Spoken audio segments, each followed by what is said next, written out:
Good morning everybody.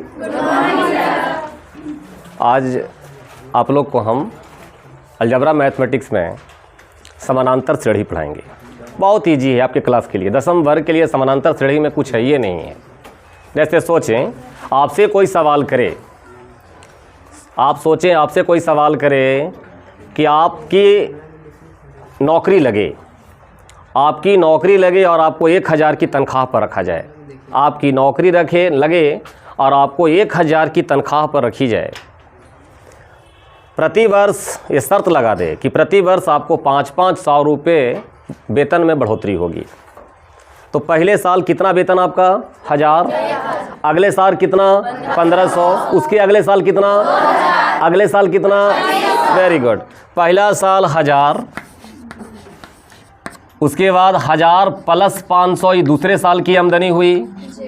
तीसरे साल कितनी 1000 प्लस 500 प्लस 500, ठीक है। यानी पहले साल आपका वेतन 1000, ये फर्स्ट पहला है।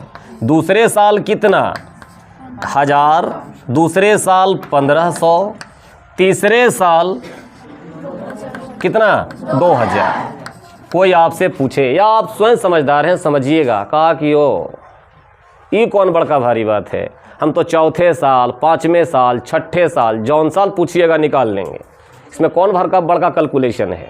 का चौथा साल कोई आपसे पूछेगा, कहा कि 2000 में 500 जोड़ देंगे, कितना 2500, ठीक है। या आप लोग जब छोटे छोटे क्लासेस में होंगे तो रीजनिंग का क्लास किए होंगे आप। रीजनिंग के क्लास में आपको ऐसा कोई संख्या दिया गया होगा कि 2, 4, 6, 8, आपसे पूछा होगा कि अगला संख्या कौन होगा। तो आप कैसे देखते थे कि एक निश्चित संख्या से बढ़ रहा है। 2 के बाद 2 4, 4 के बाद 2 6, 6 के बाद 2 कितना 8, बढ़ रहा है ना संख्या, निश्चित संख्या में। ये ऐसे जो निश्चित संख्या में बढ़ रहा है, इसको हम लोग क्या बोलेंगे, यही समानांतर श्रेणी है। यानी समानांतर श्रेणी कुछ नहीं है, समानांतर श्रेणी संख्याओं का एक वैसा समूह है, जिसमें अगली संख्या पीछे वाली संख्या में कोई निश्चित संख्या जोड़ने से प्राप्त होता है। अगली संख्या पीछे वाली संख्या में कोई निश्चित संख्या जोड़ने से प्राप्त होता है। उस निश्चित संख्या को हम एक नाम देते हैं। उस निश्चित संख्या को सार्व अंतर कहते हैं। क्या बोलेंगे उसको, सार्व अंतर। अंग्रेजी में कॉमन डिफरेंस बोलते हैं, ठीक है, सार्व अंतर। जैसे हम कह दें, और जितने भी उसमें हमको संख्या मिलेंगे, प्रत्येक संख्या ना प्रत्येक पद कहलाएगा। जैसे हम कह दें कि किसी अर्थमेटिक प्रोग्रेशन का, किसी समानांतर श्रेणी का पहला पद A है और सार्व अंतर कितना है, D है। तो पहला पद अगर इसका जो पहला पद है, फर्स्ट टर्म है, अगर वो A है और सार्व अंतर इसका D है, तो दूसरा पद कितना इसका होगा, A प्लस D। तीसरा कितना होगा, A plus 2D, A plus 2D। बात भेजा में हटा कि नहीं हटा, समझ में आ गया। ये जो D होता है, इस D को हम लोग सार्वंतर, A को पहला पद कहते हैं। अब आपको 2 तरह के समानांतर श्रेणी मिल सकता है। एक समानांतर श्रेणी होंगे, जैसे हम ऐसे कह दें, जिसका पहला से लेकर के अंतिम पद, वैसे समानांतर श्रेणी जिसके पहला से लेकर के अंतिम पद सारे मालूम हो, वैसे समानांतर श्रेणी को हम लोग परिमित समानांतर श्रेणी कहते हैं। अंग्रेजी में फाइनाइट अर्थमेटिक प्रोग्रेशन कहते हैं। फाइनाइट निश्चित, ठीक है। और जिनमें कितने पद हैं, संख्या निश्चित नहीं हो, उसको हम लोग क्या बोलेंगे, अपरिमित समानांतर श्रेणी। अभी तक मैंने आपके साथ चर्चा की समानांतर श्रेणी क्या है, समानांतर श्रेणी के जो प्रत्येक संख्या होंगे उनको क्या बोलेंगे, समानांतर श्रेणी का सार्व अंतर क्या होता है, और समानांतर श्रेणी कितने प्रकार के होते हैं। फिर से एक बार दोहरा देते हैं, समानांतर श्रेणी कुछ नहीं होता, समानांतर श्रेणी संख्याओं का एक वैसा समूह होता है जिसमें समानांतर श्रेणी संख्याओं का एक वैसा समूह होता है जिसमें प्रत्येक अगला पद पीछे वाले पद में एक निश्चित संख्या जोड़ने से प्राप्त होता है। क्लियर। समानांतर श्रेणी में जितने संख्या होते हैं सारे संख्याओं को हम लोग पद कहते हैं। उसके पहले संख्या को या पहले को पहला पद, और जो अंतर होता है लगातार दो संख्याओं के बीच का उसे हम लोग सार्वंतर कहते हैं। सार्वंतर को डी से सूचित करते हैं। किसी समानांतर श्रेणी में यदि सारी संख्याएं समान हों, मतलब निश्चित हों, संख्या उनकी निश्चित हों, तब उसे हम लोग क्या बोलेंगे? परिमित समानांतर श्रेणी। और जिनकी संख्याएं निश्चित नहीं हों उन्हें क्या बोलते हैं? अपरिमित समानांतर श्रेणी। बात भेजा मिनट गया। आपको कोई सवाल में ऐसा देगा, आपके सिलेबस में बस इतना ही जानना है इस समानांतर श्रेणी है कि नहीं है। समानांतर श्रेणी है तो इसका किम्मा पद कौन सा होगा, उसके लिए आपको हम एक व्यंजक बता देंगे, फार्मूला निकाल देंगे कैसे निकलता है। समानांतर श्रेणी का परिभाषा लिखना है तो लिख लीजिए। देखिए, समांतर श्रेणी मैंने आपको बताया संख्याओं का वैसा समूह जिसमें प्रत्येक अगली संख्या पिछले संख्या में कुछ निश्चित संख्या में जोड़ने से प्राप्त होता है, समानांतर श्रेणी कहलाता है। समानांतर श्रेणी के पहले पद को ए कहते हैं या ए से सूचित करते हैं। जो निश्चित संख्या प्रत्येक पदों में जोड़ी जा रही हैं उस निश्चित संख्या को सार्वंतर कहते हैं और सार्वंतर को डी से सूचित करते हैं। क्लियर है? इसको उतार लीजिए।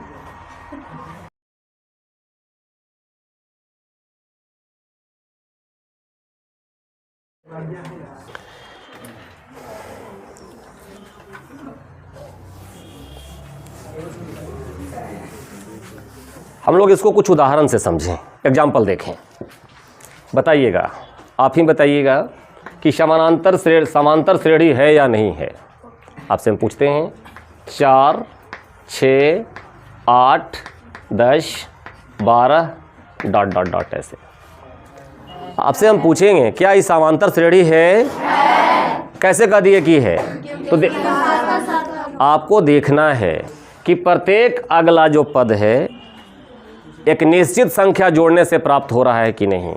4 में हमने 2 जोड़ा, 4 2 6, 6 में 2 जोड़ा, 6 2 8, 8 में फिर 2 जोड़ा, 10, 10 में हमने 2 जोड़ा है कितना? 12। अगला संख्या भी बता सकते हम कि 12 के बाद 14 होगा, 16 होगा। तो हम आप कहिएगा कि हाँ यह समांतर श्रेणी है, इसमें कहीं कोई दुविधा नहीं है। और भी कोई आपसे हम पूछेंगे, चलो बताओ 10, 8, 6, 4 ... क्या यह समांतर श्रेणी है? कैसे? 10 में से 2 या 10 में -2 जोड़े हैं। ये घटाव कुछ होता नहीं है, घटाव होता है ऋणात्मक संख्याओं को जोड़ना। जो ऋणात्मक मानसिकता के लोग होते हैं वो घटाव जानते हैं।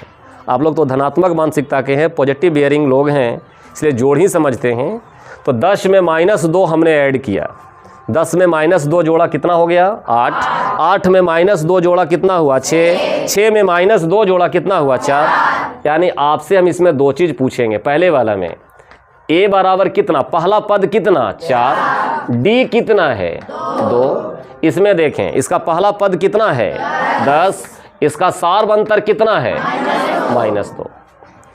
यानी एक बात तो यहाँ से हमारे माथे में आई कि सर जी सार्वंतर धनात्मक भी हो सकता है और सार्वंतर ऋणात्मक भी हो सकता है। सार्वंतर जो चाहे वो हो सकता है, धनात्मक ऋणात्मक सब हो सकता है।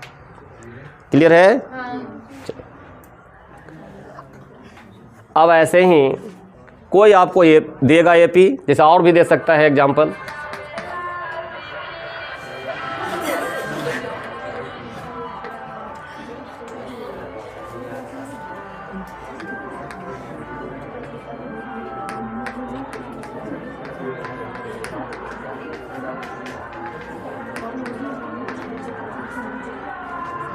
आपसे कोई बोलेगा, पूछेगा आपसे कोई, चलो बताओ क्या यह समांतर श्रेणी है समांतर श्रेणी? कैसे है? इसका ए कितना है? 4/3। इसका डी मालूम करेंगे। देखें डी का तरीका होता है अगले वाले पद से पहले वाले पद को घटा लेना है। कोई भी 2 क्रमागत पद हैं, उन 2 क्रमागत पदों को अगर घटाएंगे तो जो शेष माने घट कर के आएगा, अंतर होगा, उस अंतर को हम लोग क्या बोलेंगे? उसका सार्वंतर। क्या बोलेंगे? तो डी निकालना अगर है तो 5y3 - 4y3 कितना हो जाएगा? 5 घटाओ 4 बराबर 1 बटा कितना? 3। कोई कहा कि नहीं हम इन दोनों को नहीं घटाएंगे, इन दोनों को घटाएंगे। घटा दीजिए। 6y3 - 5y3 कितना हुआ? 6 - 5 यानी 1/3। कोई कहा कि नहीं हम इसमें से इसको घटाएंगे। ई में से वही घटा सकता है जिसको लगातार पता नहीं होगा। हमने बोला है दो लगातार संख्याओं का जो अंतर होगा उसको सार्वंतर कहते हैं। ये नहीं कि इसमें से अब इसको घटा लीजिएगा, नहीं, इसमें इसको घटाना है, इसमें इसको घटाना है, इसमें इसको घटाना है, इसमें इसको घटाना है। कोई दो लगातार संख्या को घटाएंगे, जो घट कर के आएगा वो सार्वंतर होगा। क्लियर है? एग्जाम्पल इसको, किसी समानांतर श्रेणी के पदों का निर्धारण कैसे करेंगे? हम मान लेते हैं, माना कि किसी समानांतर श्रेणी का पहला पद ए है, इसका सार्वंतर डी है। देखो मेरे भाई, तो हमने आपको सिखाया है कि पहले पद में अगर हम सार्वंतर को जोड़ेंगे तो कौन सा पद मिलेगा? दूसरा पद। तो दूसरा पद को हम A2 कह दिए। A2 बराबर दूसरा पद, यानी A में क्या जोड़ेंगे? सार्वंतर। तो A प्लस कितना हो गया? D। तीसरा पद कोई कहेगा, जिसको A3 मैंने कहा है, तीसरा पद कब प्राप्त होगा? जब दूसरे पद में हम सार्वंतर को जोड़ेंगे। दूसरा पद कितना है मेरा? A plus D। A plus D में मेरा सार्वंतर D है, हमने जोड़ दिया। तो D और D कितना? D 2D। A plus 2D। चौथा पद कब प्राप्त होगा? जब तीसरे पद में हम सार्वंतर को जोड़ेंगे। तो A प्लस 2D मेरा तीसरा पद था और उसमें और D जुटा, तो 2D और D के D 3D, यानी A प्लस कितना हो गया? 3D हुआ। अब ऐसे ही सोचते हैं कि अगर मेरा एनवां पद निकालना हो, एनवां पद, तो एनवां पद जब यहाँ चौथा पद था, ये तो सब में शामिल है ना? सब में शामिल है। लेकिन जब चौथा पद निकालने के लिए था तो यहाँ पर 3D था, यानी जिम्मा पद निकालना होता है उसमें सार्वंतर से गुना 1 घटा के करते हैं। जैसे चौथा पद अगर था तो 3D लिखे, 4 में से 1 घटा के। तीसरा पद लिखना था तो 3 घटाओ 1। जब एनवां पद लिखना हमको है तो n घटाओ 1, यानी A तो रहेगा A प्लस n घटाओ 1 इंटू D। दूसरा पद में हमने 1D जोड़ा, तीसरा पद में 2D जोड़ा, यानी जितना पद होता है उतना D कम, 1D उसमें कम जोड़ते हैं। तीसरा पद में कितना जोड़े? 2D जोड़े। चौथा पद है तो उसमें 3D जोड़ेंगे, नहीं है। अगर 10वां पद होता तो कितना जोड़ते? 9D जोड़ते। 14वां पद अगर होता तो कितना जोड़ते? उसमें 13D जोड़ते। 20वां पद होता तो 19D 19D जोड़ा जाता। अगर एनवां पद है तो n घटाओ 1 इंटू D जोड़ेंगे, यानी ई जो an है मेरा कौन सा पद हो गया? एनवां पद। अब आपको कहेगा कि AP बनाइए। AP बनाने के लिए कहेगा आपसे कि कोई पहला पद दिया हुआ रहेगा, सार्वंतर दिया हुआ रहेगा, और उस पहला पद और सार्वंतर मिला करके कहेगा कि इसका 10वां पद बताइए, 20वां पद बताइए, 18वां पद बताइए, जिम्मा पद बताइए। नहीं निकाल लेंगे सूत्र बैठा करके। और एक बात, जैसे एग्जाम्पल देखें, मैं आपको एग्जाम्पल बताता हूँ, पहले इसको नहीं हो तो उतार लीजिए। अब इस पर आपको हम एग्जाम्पल देते हैं। जैसे आपसे कोई एग्जाम्पल में क्वेश्चन पूछेगा कि कोई समानांतर श्रेणी 4, 8, 12, 16, 20 ... है, ठीक है। तो इस समानांतर श्रेणी का 20वां पद कौन सा होगा? 20वां पद इसका कौन सा होगा? कैसे निकालेंगे? सबसे पहले इस समानांतर श्रेणी का A लिखेंगे। A कितना? सार्वंतर निकालेंगे। सिखाएं सार्वंतर निकालने के लिए। कोई भी दो लगातार पदों के बीच का अंतर निकालेंगे। 8 में से 4 गया 4, 12 में से 8 गया 4, 16 में से 12 गया 4, कोई भी दो निकाल लेंगे तो बताइए इसका डी का मान कितना होगा? 4। सारबंतर इसका कितना है? 4 है। अब आपसे 20वां पद पूछ रहा है, यानी A20, A20 क्या लिखेंगे भाई? A plus n-1 into D. सूत्र तो मेरा यही है, A का मान 4, n का मान 20। जमा पद खोजेगा उसे लिख देंगे n बराबर 20। अगर पूछेगा 10वां पद क्या होगा तो n बराबर 10, 12वां पद क्या होगा? n बराबर 12। अब 4 प्लस 20 घटाओ 1 इंटू डी। डी का मान कितना है? 4। चलिए 4, 20 में से 1 गया 19, और 19 चौके कितना होता है? 76। 4 प्लस इस, अभी तक 10th क्लास में आप लोग आ गए हैं और आप लोग को आज तक 19 का पहाड़ा याद है, बहुत है, बहुत अच्छी बात है। 19 चौ 76, 76 और 4 कितना? 80। यही इसका 20वां पद होगा। अब कोई भी पद पूछेगा निकल जाएगा आपसे, एकदम याद, गारंटी है। Very good.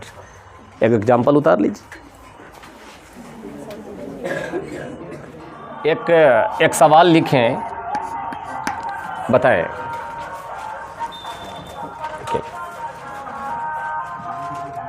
AP 4, 12, 20 ... का 28वां पद, 28वां पद क्या होगा? 28वां पद क्या होगा? इसे बनाना है। देखें, बना लिए होंगे आप लोग। एपी के पदों संबंधित तो पहला आपसे पूछेगा, पहला आपको देगा, क्या यह दिया गया एपी जो आपका एपी है, क्या वो दिए गए एपी में है? तो एपी में है कि नहीं है, इसका निर्धारण कौन करेगा? सारबंतर। यानी लगातार 2, 3, 4 को हम घटा घटा के देखेंगे। अगर सारे पदों में सारबंतर का मान समान मिलता है तो कहेंगे कि हाँ एपी में है। एक सवाल ऐसा पूछेगा आपसे। दूसरा सवाल होगा कि सारबंतर निकालने के लिए कहेगा।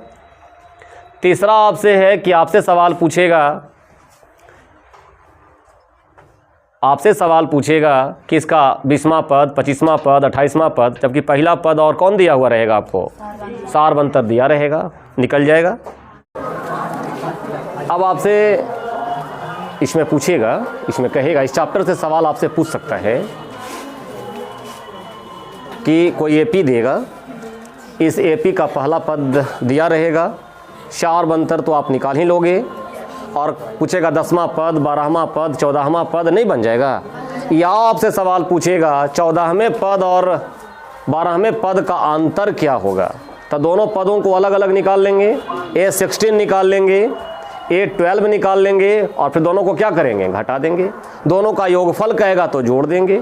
नहीं, यानी 16वां, 14वां जो भी पद कहेगा, मुझे आशा नहीं बल्कि पूर्ण विश्वास है कि आप भली भांति निकाल लोगे। ठीक है। ये पूरा चैप्टर जो इससे आधारित है, इसके सवालों को जो आपके क्वेश्चन बैंक होंगे किताब से, आप इस चैप्टर पर मतलब उसका कैमा पद कौन सा है निकालने के लिए वो बना लेंगे, पक्का बन जाएगा। कोई एक आध सवाल ऐसा भी पूछेगा कि कोई एपी देगा और कहेगा कि क्या इसका ये पद असंभव है, तो निकालेंगे उसका मान। अगर मान निकाल करके अगर एन का मान रखने, एन का मान, वैसे सिचुएशन में हम एन का मान निकालेंगे, जैसे हम आपके एन का मान निकालेंगे और एन के मान निकाल करके अगर एन का मान पूर्णांक में आता है तो एकदम कहेंगे, शान से कहेंगे कि हाँ ऑफ कोर्स है।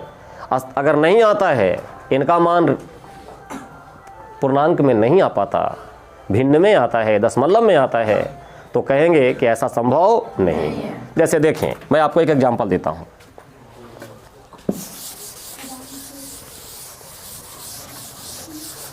एक एग्जांपल देखें, हम कहेंगे 100, 90, 80 70 ... का कोई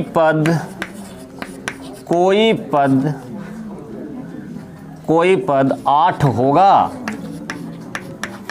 सोचो मेरे भाई, आपसे यही सवाल दिया है, इसका क्या कोई पद 8 होगा, 8 हो सकता है?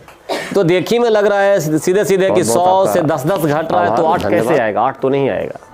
लेकिन हम अपने देखते हैं, सूत्र से इस्तेमाल करके, ब्रह्मास्त्र का प्रयोग करके देखते हैं, जो मैंने आपको दिया है, an बराबर a + n-1 इंटू डी, इस पर ही फिट बैठता है कि नहीं बैठता है? मेरे को मालूम है a बराबर पहला पद कितना है? 100। चलो भाई, सार अंतर बताओ इसका। 90 में से 100 गया, 90 घटाओ 100 प्लस 10 की -10। पहले भी बोल चुके हैं कि सार अंतर ऋणात्मक या धनात्मक कुछ भी हो सकता है। हम an कोई पद मान लेते हैं कि 8 है, यही निकालना है कि कौन सा पद 8 है। ठीक है, तो an का सूत्र क्या लिखेंगे? an बराबर लिखेंगे a + n-1 इंटू कितना? d। 8 बराबर a का मान कितना? 100 प्लस n-1 इंटू कितना? -10। चलो भाई, अब इसको उठा करके इस तरफ लाएंगे, यहाँ मल्टीप्लाई कर रहे हैं -10 से, तो प्लस इंटू माइनस, हम लोगों ने गणित का बेसिक है, प्लस इंटू माइनस जानते हैं। 8 बराबर 100 घटाओ n-1 इंटू 10 होगा। अब इसको क्या करना है कि इस वाले को इधर लाना है, 8 को उधर ले जाना है। तो लिखेंगे इसको, इसके बाद 100 × 8 बराबर n-1 इंटू कितना? 10। तो n-1 बराबर 100 में से 8 गया, 92 बटा कितना? 10। 92 बटा 10 का मान 9.2 होगा, 9.2, यानी n का मान 1 + 9.2 बराबर कितना? 10.2। हमने कहा है कि n जब भी होगा तो पूर्णांक में होगा। अगर n का मान दशमलव में आ रहा है, फ्रैक्शन में आ रहा है, तो कहेंगे कि नहीं नहीं, ऐसा कोई पद हो ही नहीं सकता है। इस टाइप का भी एक क्वेश्चन है। मुझे आशा है पूरी भरोसा के साथ आप लोगों ने इस चैप्टर को सीखा है। अगले दिन जब अगले बार हम लोग मिलेंगे, अगले दिन हम लोग वीडियो में मिलेंगे, तो इसके योगफल, समांतर श्रेणी का योगफल कैसे होगा, इसके बारे में सीखेंगे।